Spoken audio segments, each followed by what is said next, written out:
Today on SME Hub, we'll be looking at three major topics: the growth, challenges and development of small and medium-scale enterprises in Nigeria. We'll be looking at the impact of remote work in the country. Also, the role of SMEs on Nigeria's developing economy. We'll also be looking at how cashless policies have helped small and medium-scale business owners in Nigeria. Hello and welcome once again. My name is Success Caminus. Let's talk about the role of SMEs in developing Nigeria's economy.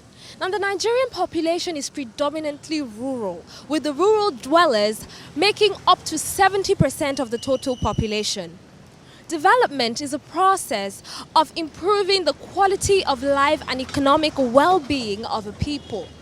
Education, entrepreneurship, physical and social infrastructures all play an important role in the development process of the country. Which brings us back to the question: are small businesses really thriving with the new cashless policy? Before the introduction and implementation of cashless policy in the country 7 years ago, the ease of cash flow occasioned by the cash-based economy made Nigeria vulnerable to fraud, terrorism and crime. Armed robbers attacked bullion vans and customers who carried large sums of cash. Apart from that, the central bank spends billions of naira to remove and replace dirty notes in circulation.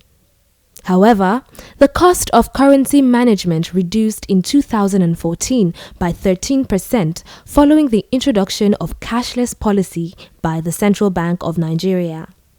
The CBN in 2012, after several engagements across multiple stakeholders, introduced the cashless policy, which is aimed at curbing excesses in the handling of cash or reduction in the volume of currencies in circulation.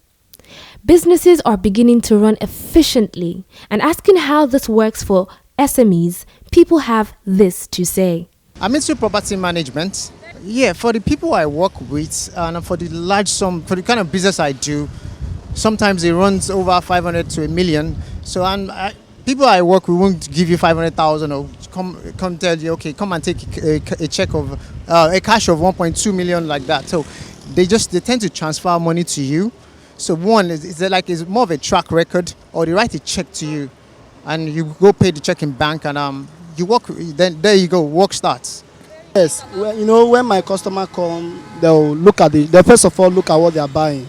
So after I told them the price, when I tell them the price, if they like it, after everything, if they have cash, they'll give me. But if they don't have cash, they're allowed to do transfer. And I prefer cash because I like to collect money when I sell. The boats are good, but I prefer cash because transfer, it may revise back, which you cannot get the money. And if you don't have the person number, you'll not be able to get your money back. For me, I don't prefer transfer, but for others, I don't know. Because transfer it has at a disadvantage. Because when the person leave, we are in Lagos, you might not see the person again, and your money will go like that. If you want to transfer, it might be the person I trust in my business. And I might be involved in business with that person so long. Yes, if you don't have cash, I might accept transfer because the person has been used to me. We have been close too far.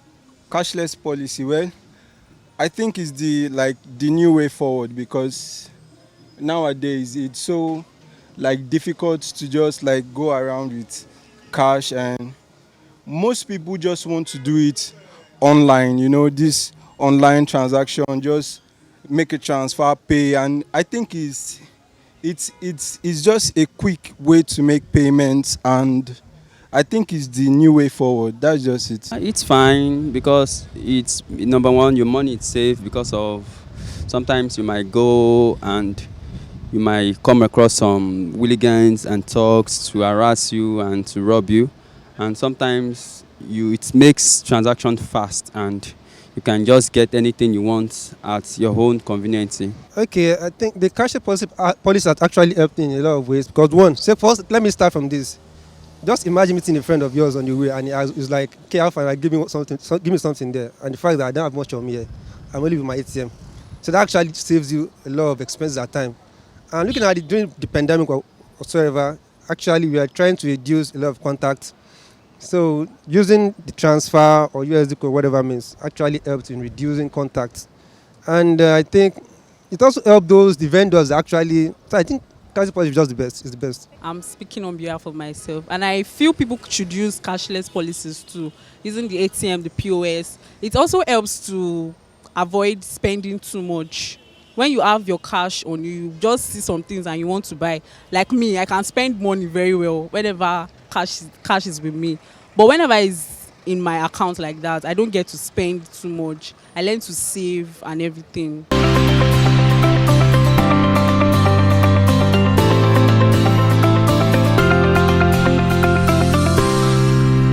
The volume of currency in circulation fell by 7% to 2 billion naira as at the end of September 2019, from 2.16 billion naira at the end of April 2019, according to data from the CBN website. Conscious that over 40% of eligible Nigerians in 2015 lacked access to financial services, the CBN, under the leadership of Godwin Emefiele, embarked on a couple of steps to improve access to finance. While small and medium-scale companies in Nigeria are responding to the pandemic in different ways, remote work is also one of the ways they are working around the problems. In the US and China, office workers are working from home, and the Financial Times says remote work is on trial. In the last few years, remote work has remained in conversations in the business scene in Africa. But like artificial intelligence, there seems to be more talk than action.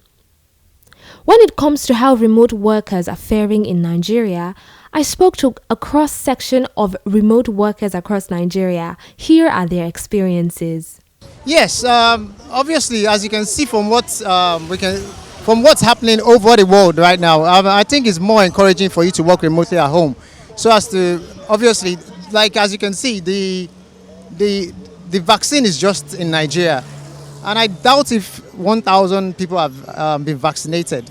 So I believe for now, if you can work remotely for so as to reduce this pandemic in town, that will be better for everybody until we are vaccinated properly. Working from home, well, it depends on what you do for a living. It depends on what you do for a living. If you are someone like maybe your work is based on internet, then you can just have like a home office and you can work from your home. But for people like us now that we deal with cars, and we have to see our buyers in person. So there's no way we can work from home. We have to be here like 24/7. As you can see, a customer just came now. If I was home, there's no way he would come here and I would attend to him. So for us, working from home is not really an option. Actually, I actually enjoyed it though, but at times it depends because at times you get distracted. In fact, they are home, so you get to do other things. But I think it's also good at times.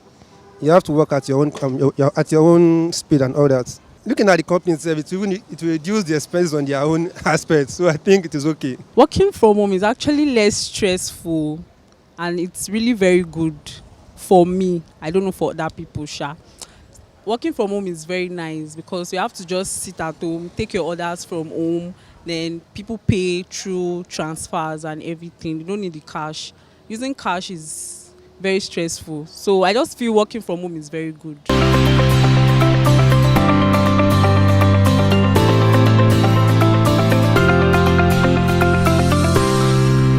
While remote work is only just catching on in Nigeria, the reality remains that many businesses still require the physical presence of staff.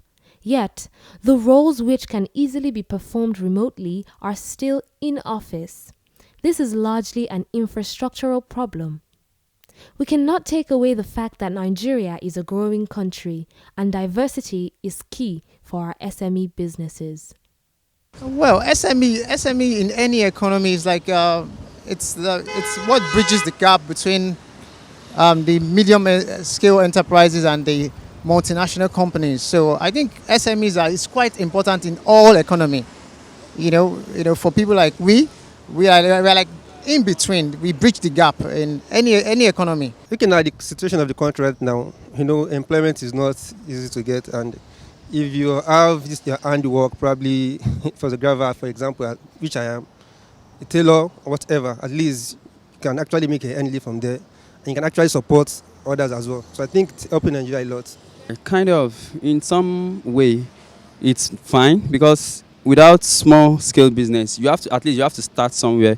Nobody will start like Dangote. Even Dangote himself started little. You understand? So at least when it grows like that, and you ignore some friendship or family influence, and you face the business uprightly, you will go places. Yes, it does.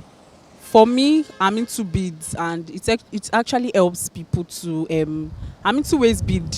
I'm into necklace. I'm into bracelets for males and females. Then when it comes about the waist beads, when females use it, they use it for weight tracking and everything. So it actually helps. If you can't go to the gym to do some things, and probably you don't have the money to register for a gym center, you can just buy a waist bead and use it at home for tracking your weight and all. That's it on SME Hub for today. I hope you had an amazing time with me talking about the issues affecting SMEs in Nigeria at the moment. Until next time, make sure to keep your business moving. My name is Success Kaminis.